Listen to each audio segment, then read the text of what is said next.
আওয়ামী লীগের তো স্যার সুযোগ নাই এখন পর্যন্ত।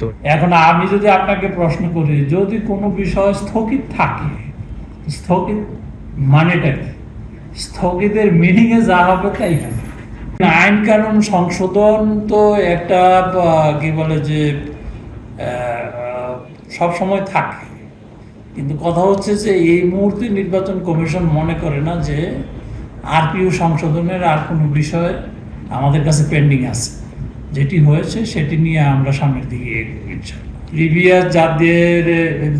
প্রিভিয়াস বলতে এই মুহূর্তে যাদের নিবন্ধন আছে তাদের যদি নিজেদের কোনো জটিলতা না থাকে উইদিন পার্টি, তাদের নিজেদের যদি কোনো সমস্যা থাকে এটা তো তাদের বিষয়, কিন্তু এছাড়া তো নির্বাচন কমিশন মনে করে না যে নিবন্ধন যাদের আছে, কতগুলো দল নিবন্ধন পাবে, এখনো তো নিবন্ধন শেষ হয়নি, তারাও কে কে আসতে পারে সেগুলো সে হবে। তারপরে আবার এই নিবন্ধিত দলগুলোর বিষয়ে আবার গেজেট নোটিফিকেশন। আসন্ন ত্রয়োদশ জাতীয় সংসদ নির্বাচন অবাধ, সুষ্ঠু এবং নিরপেক্ষ করার জন্য নির্বাচন কমিশন যা যা করা প্রয়োজন প্রত্যেকটা কাজে